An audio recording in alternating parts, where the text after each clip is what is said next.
नमस्कार दोस्तों, एस्ट्रो दिशा में आपका फिर से आज स्वागत है। आज हम बात करेंगे 12वें खाने में अगर सूर्य देव विराजमान हो आपकी कुंडली में तो उसके क्या परिणाम, क्या प्रिकॉशन और उसकी क्या रेमेडीज़ हो सकती हैं लाल किताब के हिसाब से। दोस्तों, जैसे कि आप जानते हैं सूर्य देव जो है वो लीडरशिप के कारक हैं और एग्रेशन को दिखाते हैं, डोमिनेटिंग नेचर होती है, रूलर टाइप की इनकी ईगो होती है इनके अंदर। और गवर्नमेंट जॉब में भी इनका काफ़ी देखा गया है, फेम नेम देखा गया है। तो 12वें खाने में जब सूर्यदेव विराजमान होंगे, 12वां खाना जो कि आपके एक्सपेंसेस को दर्शाता है, आपकी हॉस्पिटलाइजेशन के योग को दिखाता है। 12वें खाने से हम फॉरेन ट्रैवल्स भी देखते हैं, मेंटल असाइलम जिसे हम पागल खाना बोलते हैं उसकी यात्रा भी दर्शाता है, मोक्ष का भी ये खाना है। तो जब उसमें सन जैसा अग्रेशन का प्लैनेट आएगा तो उसमें क्या उसकी हिदायतें और प्रिकॉशंस होंगी और फीचर्स होंगे, उसकी हम आज बात करेंगे।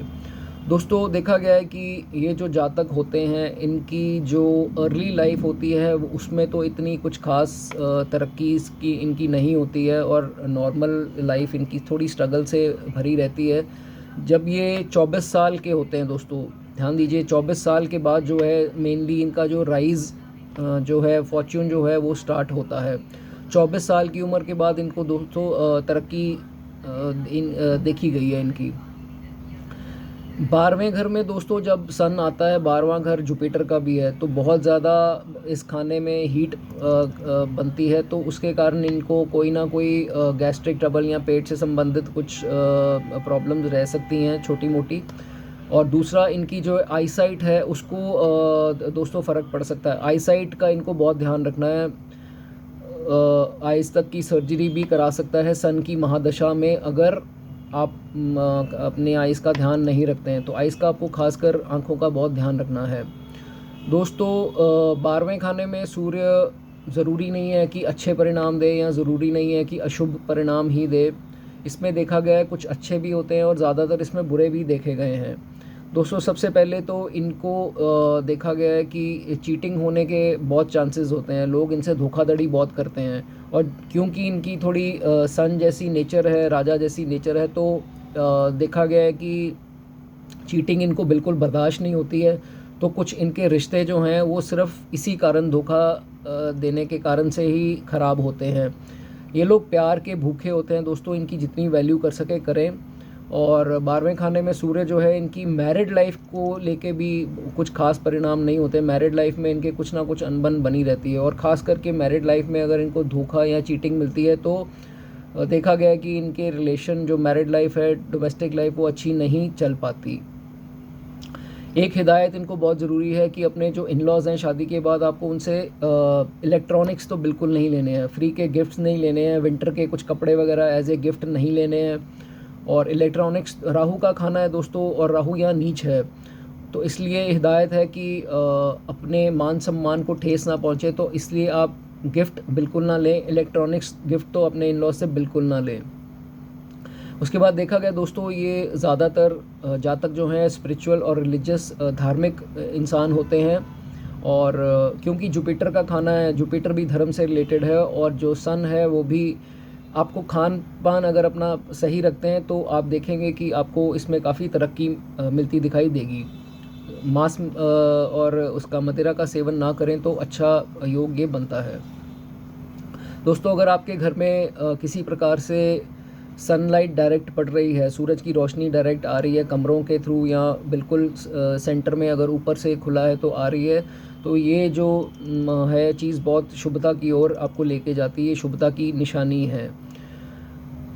केतु दोस्तों अगर दूसरे खाने में स्थित है, आपकी कुंडली में अगर केतु दूसरे खाने में है, तो देखा गया है कि ये योग भी बहुत ही बढ़िया है। इससे भी आपको काफ़ी जो तरक्की मिलती है और आपकी जो फैमिली लाइफ है ख़ास करके वो बहुत ही बढ़िया रहती है। फैमिली में आपकी वैल्यू भी होती है और प्यार भी बहुत ज़्यादा जो है फैमिली से आपको मिलता है।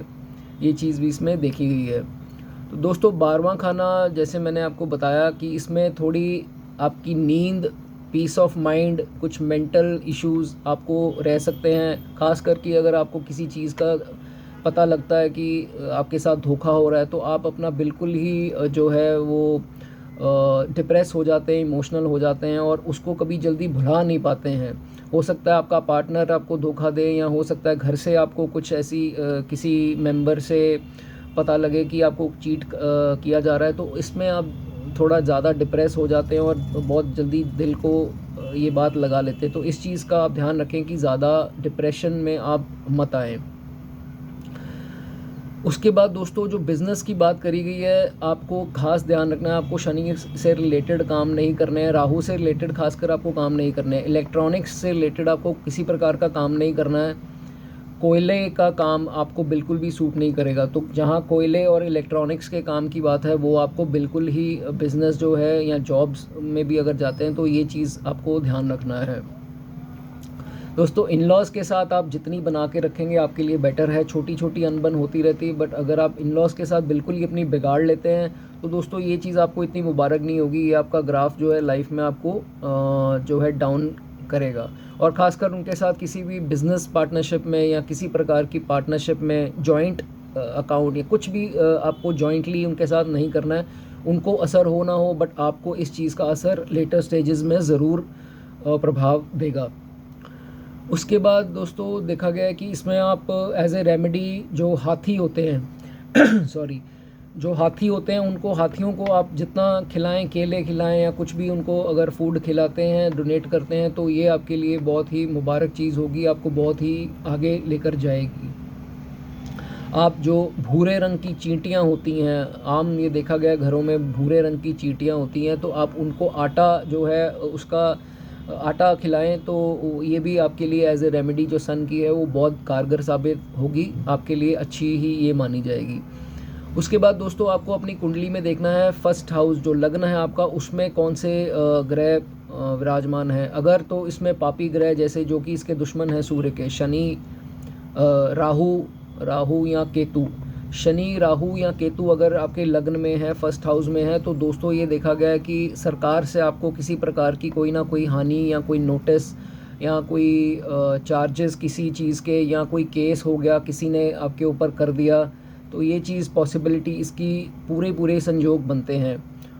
तो दोस्तों आपको ये चीज़ का ध्यान रखना, अगर ऐसा कुछ योग बन रहा है कुंडली में, तो आपको अगर कुछ गवर्नमेंट की तरफ से नोटिस आता है या केस कोई आपके ऊपर कर देता है, तो इसमें आपको बहुत ज़्यादा फाइट बैक वाली सिचुएशन नहीं करनी है। आपको हो सके तो थोड़ा उस इंसान के साथ लड़ने की बजाय अगर आप उसको सरेंडर या उसको आप माफ़ कर देंगे, तो ये चीज़ आप देखेंगे आपको यही चीज़ आपकी विजय की तरफ लेकर जाएगी, आपकी विक्ट्री की तरफ लेकर जाएगी। अगर आप पूरा फाइट बैक करते हैं, रिवेंज का भाव रखते हैं, मैं इसको नहीं छोड़ूंगा या मैं केस ये बहुत लंबा करूंगा, तो दोस्तों इसमें आप उल्टा हारने की कगार पे होंगे और आपका काफ़ी इसमें फाइनेंस का भी और हर चीज़ का नुकसान आप होते देखेंगे। तो ये चीज़ की आपको ख़ास प्रिकॉशन करनी है कि आपको ज़्यादा रिवेंजफुल थॉट्स जो हैं वो नहीं लेकर आने, इसको बहुत आराम से और झुक कर थोड़ा कॉम्प्रोमाइज़ के तौर पर ये चीज़ करनी है। तो आप इसको बहुत लंबा मत खींचिए, नहीं तो इसमें आपकी हार निश्चित ही होगी।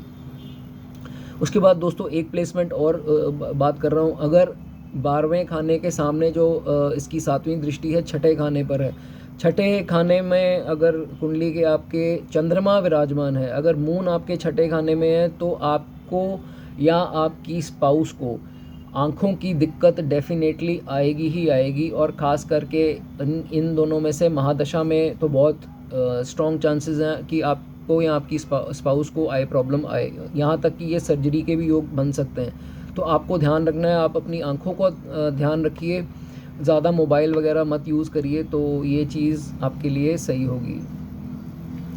बाकी ये थी कुछ इसकी प्रिकॉशंस और रेमेडीज़ सन अगर 12वें खाने में आता है।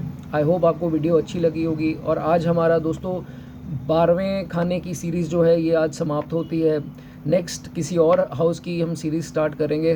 तब तक goodbye, God bless you दोस्तों।